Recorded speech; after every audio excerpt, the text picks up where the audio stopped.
ವರ್ಷಕ್ಕೆ ಒಮ್ಮೆ ದರ್ಶನವನ್ನು ಕರೆಸ್ತಕ್ಕಂಥ ಹಾಸನಾಂಬೆಯ ದರ್ಶನೋತ್ಸವದ ಕೊನೆಯ ದಿನ ಇವತ್ತು 13ನೇ ದಿನವೂ ಕೂಡ ಲಕ್ಷಾಂತರ ಸಂಖ್ಯೆ ಭಕ್ತರು ಹಾಸನಾಂಬೆಯ ಆಶೀರ್ವಾದ ಪಡೆಯಲಿಕ್ಕೆ ಬರ್ತಾ ಇದ್ದಾರೆ.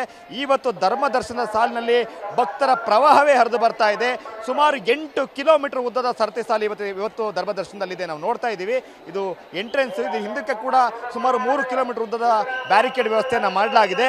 ಇವತ್ತು ಜನ ಮೂವ್ ಆಗ್ತಾ ಇದ್ರು ಕೂಡ ಅಷ್ಟೇ ದೊಡ್ಡ ಸಂಖ್ಯೆಯಲ್ಲಿ ಭಕ್ತರು ಬಂದು ಸೇರ್ತಾ ಇದ್ದಾರೆ. ಇವತ್ತು ಬೆಳಿಗ್ಗೆ 6 ಗಂಟೆಗೆ ದರ್ಶನ ಆರಂಭ ಆಗಿದೆ. ನಿನ್ನೆ ರಾತ್ರಿ 10 ಗಂಟೆಗೆ ಸರತಿ ಸಾಲುಗಳನ್ನು ಕ್ಲೋಸ್ ಮಾಡಲಾಗಿತ್ತು. 12 ಗಂಟೆಗೆ ಧರ್ಮದ ಎಲ್ಲ ರೀತಿಯ ದರ್ಶನವನ್ನು ಕೂಡ ಬಂದ್ ಮಾಡಲಾಗಿತ್ತು. ಸೊ ರಾತ್ರಿಯಿಂದನೇ ಸರತಿ ಸಾಲಲ್ಲಿ ನಿಂತಿದ್ದಂಥ ಲಕ್ಷಾಂತರ ಸಂಖ್ಯೆಯ ಜನರು ಈಗ ದರ್ಶನಕ್ಕೆ ಮೂವ್ ಆಗ್ತಾ ಇದ್ದಾರೆ.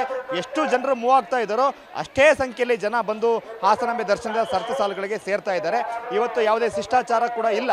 ಹಾಗಾಗಿನೇ ಧರ್ಮ ದರ್ಶನದಲ್ಲಿ ಬರ್ತಕ್ಕಂಥ ಭಕ್ತರಿಗೆ ಅತ್ಯಂತ ಶೀಘ್ರವಾಗಿ ದರ್ಶನ ಆಗ್ತಾ ಇದೆ. ಆದರೆ ಈಗೇನು ಜನರು ಬರ್ತಾ ಇದ್ದಾರೆ ಇವರೆಲ್ಲರೂ ಕೂಡ ಎಷ್ಟೊತ್ತಿಗೆ ಬಂದ್ರೆ ಅಮ್ಮ? ಯಾವ ಊರಿಂದ ಬಂದ್ರಿ? ನಾವು ಬೆಂಗಳೂರಿಂದ ಬಂದಿದ್ದೀವಿ. ರಾತ್ರಿ 2:30ಗೆ ನಿಂತಿದ್ದು. ವ್ಯವಸ್ಥೆ ಚೆನ್ನಾಗಿದೆ, ಆದರೆ ದೇವ್ರು ನಾನಿದ್ದೀನಿ ಬಾ ಅಂತ ಹೇಳಿಲ್ಲ. ನಾವು ನೋಡೋಕೆ ದೇವ್ರನ್ನ ಬರ್ತಾ ಇದ್ದೀವಿ. ಕಷ್ಟ ಆದ್ರೇನು ಚೆನ್ನಾಗಿದೆ, ವ್ಯವಸ್ಥೆ ತುಂಬ ಚೆನ್ನಾಗಿದೆ, ಹೇಳೋಕ್ಕಾಗಲ್ಲ. 2:30ಯಿಂದ ನಿಂತಿದ್ದೀವಿ. Thank you. ನಾವು BTM ಲೇಔಟಿಂದ ಬಂದಿದ್ದೀವಿ. ನಾವು ಬೊಮ್ಮನಹಳ್ಳಿಯಿಂದ ಬಂದಿದ್ರಿ ಸರ್. ಬಂದಿದ್ದು 3 ಗಂಟೆಗೆ ಬಂದಿದ್ದು. ನಾವು 3 ಗಂಟೆಯಿಂದ ಕ್ಯೂ ಅಲ್ಲಿ ನಿಂತಿದ್ರಿ. ಇನ್ನೂ ಮೂವ್ ಆಗ್ತಾನೇ ಇಲ್ಲ. ಇನ್ನೂ ಎಷ್ಟೊತ್ತು ಆಗುತ್ತೆ ಅಂತ ಗೊತ್ತಿಲ್ಲ. ಹೌದು, ಇದೇ ಫಸ್ಟ್ ಟೈಮ್ ಬಂದಿರ ಸರ್? ಓಕೆ, ಹೌದು, ಇದೇ ಫಸ್ಟ್ ಟೈಮ್ ಬಂದಿದ್ದೀರಿ. ಇನ್ನೂ ಎಷ್ಟೊತ್ತಾಗುತ್ತೆ ಏನೋ ಗೊತ್ತಾಗ್ತಾ ಇಲ್ಲ. Okay sir. ನೋಡ್ತಾ ಇದ್ದೀವಿ ಭಕ್ತರು ಮುಂಜಾನೆ 3 ಗಂಟೆ 2 ಗಂಟೆಯಿಂದ ನಿಂತಿರ್ತಕ್ಕಂಥವ್ರು ಕೂಡ ಇನ್ನೂ ಮೂವ್ ಆಗಿಲ್ಲ. ಇಲ್ಲಿಂದ ನಾವೇನು ಇವ್ರನ್ನ ಮಾತಾಡ್ಸಿದ್ದೀವಿ, ಈಗ ಸಮಯ 8 ಗಂಟೆ ಆಗಿದೆ. ಸೊ ಈ ಬೆಳಗಿನ ಜಾವ 2 ಗಂಟೆ 2:30ಗೆ ನಿಂತಿರ್ತಕ್ಕಂಥವ್ರು 8 ಗಂಟೆ ಆದರೂ ಕೂಡ ಇನ್ನೂ ಕೂಡ ಇಲ್ಲೇ ಇದ್ದಾರೆ. ಈ ಸ್ಥಳದಿಂದ ನಾವು ನೋಡ್ತಾ ಇದ್ದೀವಿ ಅಲ್ಲಿ ಸಮಯ ಎಷ್ಟಾಗುತ್ತೆ ಅಂತೇಳಿ ಬರೆದಿದ್ದಾರೆ. ದೇವಿ ದರ್ಶನ ಪಡೆಯಲು ತೆಗೆದುಕೊಳ್ಳುವ ಕನಿಷ್ಠ ಸಮಯ 2 ಗಂಟೆ, ಕನಿಷ್ಠ ಸಮಯ 2 ಗಂಟೆ ಅಂತ ಬರೆದಿದೆ. ಇವತ್ತು ಸಿಕ್ಕಾಪಟ್ಟೆ ಜನ ಇದ್ದಾರೆ. ಸೊ 2ರಿಂದ 2:30 ಗಂಟೆ ಆಗಬಹುದು. ಇನ್ನೂ ಕೂಡ ಸುಮಾರು 2.5-3 ಕಿಲೋಮೀಟರ್ ಉದ್ದದ ಸರತಿ ಸಾಲಿನಲ್ಲಿ ಇವರೆಲ್ಲೂ ಕೂಡ ಸಾಗಬೇಕಾಗಿದೆ. ಈಗಾಗಲೇ ಒಂದು 4-5 ಕಿಲೋಮೀಟರ್ ಸಾಗಿ ಬಂದಿದ್ದಾರೆ. ಇನ್ನೂ ಕೂಡ ಮುಂದೆ ನಾವು ಏನು ನೋಡ್ತಾ ಇದ್ದೀವಿ, ಇದು ಮತ್ತೊಂದು ಬದಿ.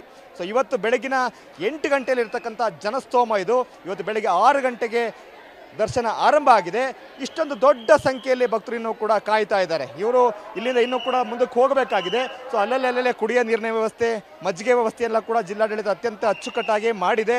ಬ್ಯಾರಿಕೇಡ್ಗಳನ್ನು ಕೂಡ ಅತ್ಯಂತ ವ್ಯವಸ್ಥಿತವಾಗಿ ಹಾಕಿದ್ದಾರೆ. ಈ ಬಾರಿ VIP ಪಾಸ್ ಇಲ್ಲ, VVIP ಪಾಸ್ ಇಲ್ಲ ಅಂತೇಳಿ ರದ್ದು ಮಾಡಿರೋ ಕಾರಣದಿಂದಾಗಿಯೇ ಸಾಮಾನ್ಯ ಸರತಿಸಲ್ಲಿ ಬರ್ತಕ್ಕಂಥ ಧರ್ಮ ದರ್ಶನದಲ್ಲಿ ಬರ್ತಕ್ಕಂಥ ಭಕ್ತರ ಸಂಖ್ಯೆ ಹೆಚ್ಚಾಗಿದೆ. ಹಾಗಾಗಿನೇ ಈ ಬಾರಿ ದಾಖಲೆಯ 24 ಲಕ್ಷಕ್ಕೂ ಅಧಿಕ ಸಂಖ್ಯೆಯ ಭಕ್ತರು ದರ್ಶನವನ್ನು ಮಾಡಿದರೆ ಈಗಾಗಲೇ ದೇಗುಲಕ್ಕೆ 20 ಕೋಟಿಗೂ ಅತ್ಯಧಿಕ ಮೊತ್ತದ ಆದಾಯ ಕೂಡ ಹರಿದು ಬಂದಿದೆ. ಇವತ್ತು ಕೊನೆಯ ದಿನವೂ ಕೂಡ ಹಾಸನಾಂಬೆಯನ್ನು ಕಣ್ತುಂಬಿಕೊಳ್ಬೇಕು ಅಂತೇಳಿ ಬರ್ತಿರ್ತಕ್ಕಂಥ ಭಕ್ತರ ಪ್ರವಾಹ ಕ್ಷಣ ಕ್ಷಣಕ್ಕೂ ಕೂಡ ಹೆಚ್ಚಾಗ್ತಾನೆ ಇದೆ. ಕ್ಯಾಮರಾಮನ್ ಮಹೇಶ್ ಜೊತೆ ಮಂಜುನಾಥ್ KB, TV9 ಹಾಸನ.